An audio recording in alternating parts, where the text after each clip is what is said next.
Nous sommes donc de retour sur le plateau de TV Finance pour cette édition du 23 novembre 2023. Merci beaucoup si vous nous rejoignez à l'instant et merci beaucoup pour votre fidélité. Désormais, il est l'heure de retrouver pour l'ouverture de la séance à Francfort, Eric Seban. Bonjour Eric. Bonjour.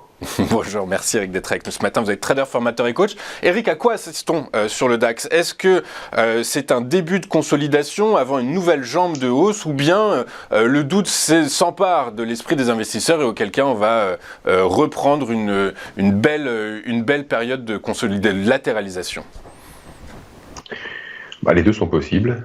Le doute chez les investisseurs, je ne le vois pas. En fait, je vois plutôt maintenant peut-être une sorte d'absence de doute que le marché puisse baisser. Et donc, petit à petit, une détente qui se voit dans les options, clairement, puisque les puts sont passés en dessous de 10 en une semaine, alors que ça nous fait quand même 2% de baisse en une semaine, alors qu'on a juste monté de 200 points. Comme vous pouvez le voir, on parlait de consolidation, oui, on voit sur le graphique que ça a peine à monter. Un petit peu d'ailleurs comme avant le CPI US le 14 novembre, c'est-à-dire qu'on était encore dans la phase est-ce que c'est un rebond technique ou est-ce que c'est davantage, on voit qu'on veut monter mais on n'y arrive pas, et puis tout d'un coup, paf, on a accéléré, et là, on marque le pas, c'est normal, on est sur un niveau de résistance, on parlait des 16 000 la semaine dernière, vous vous souvenez, et on l'a atteint, et puis ça bloque, voilà, mais c'est normal, c'est un niveau de résistance, 16 000, c'est l'endroit où, logiquement, si vous avez été acheteur, vous allez commencer à encaisser parce que c'est les plus hauts avec septembre. Donc, la pause, elle est normale. Le DAX marque tous les niveaux de résistance. C'est normal parce qu'on a essentiellement des vendeurs qui sont des personnes qui revendent et non pas des initiatives baissières. Ce ne sont pas des gens qui vendent à découvert sur les résistances, mais des gens qui vont revendre ce qu'ils ont acheté plus bas parce qu'ils encaissent de l'argent. Et donc, on a très peu de flux vendeurs sur les résistances. Elles sont marquées parce que c'est un endroit où on doit s'y arrêter, c'est un endroit donc on va prendre ses bénéfices, mais après, ça passe au-dessus sans aucun problème, avec peu de volume, parce qu'encore une fois, il n'y a pas d'initiative baissière. Donc, on voit une vraie détente avec cette volatilité qui s'est quand même beaucoup... qui a beaucoup descendu dans si peu de temps, avec si peu de hausse. Généralement, la volatilité, comme vous le savez maintenant, elle se détend quand le marché monte, elle augmente quand le marché baisse, mais là, on a monté que 200 points, c'est pas beaucoup. Au regard de 9% de hausse, c'est quand même 9% de hausse qu'on a atteint depuis le point bas, et surtout une hausse qui s'est construite exactement comme en janvier quand le marché était tiré, 9% aussi, une hausse qui s'est construite sans aucun repli. C'est vraiment du tirage. Alors c'est sûr que vous n'avez pas d'initiative baissière dans un marché comme celui-ci. Est-ce que la question que tout le monde se pose, enfin en tout cas moi c'est celle que je me pose, qui tire le marché? Parce que le contexte mondial n'a pas vraiment changé, on est parvenu dans un climat d'optimisme éclatant, et pourtant on voit les marchés qui montent et qui sont tirés, qui sont réellement tirés, quoi. Il n'y a pas de retracement, il n'y a pas de repli, c'est pas une hausse qui est très saine. On a surtout des acheteurs soit qui tirent, soit des acheteurs contraints. Alors il y a un peu des deux, c'est sûr et certain.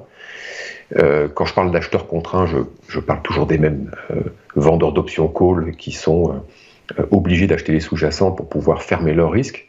L'échéance sur les options DAX fin décembre oblige encore à se défendre, c'est une évidence. Donc ça propage la hausse, évidemment. L'excès entraîne l'excès, plus vous montez d'un cran, plus vous avez des gens qui sont embêtés, et puis ils sont obligés d'agir. Ça, c'est le propre des produits dérivés.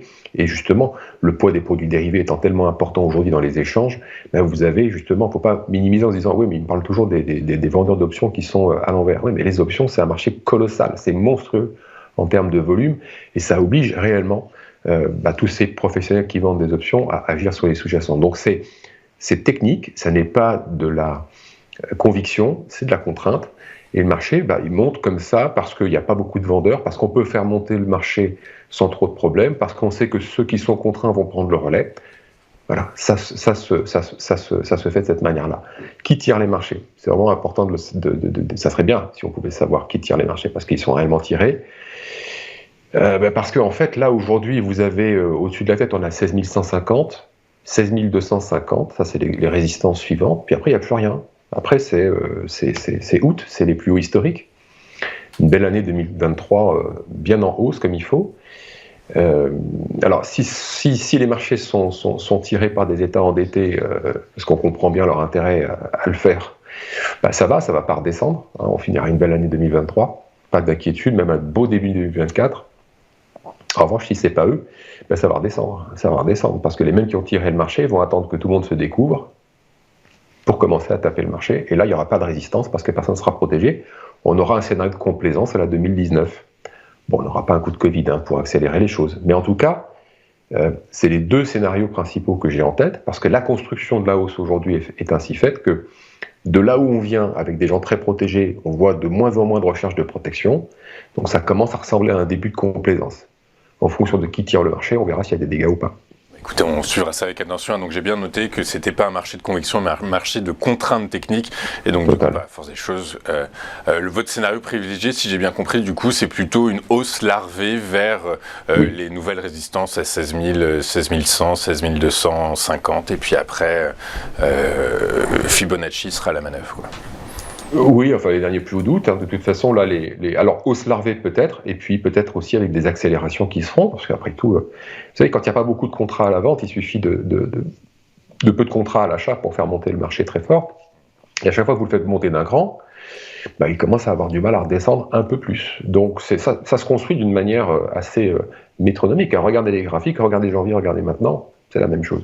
Bah écoutez, on suivra donc cette construction métronomique. Merci beaucoup pour cette expression, elle est géniale. Merci Eric Seban d'avoir été avec nous. Vous êtes trader, formateur et coach et avec nous tous les jeudis matins dans Chronodax. On marque une pause et juste après, nous retrouverons Mathieu Driol et ses Market Movers. À tout de suite sur Téléfinance.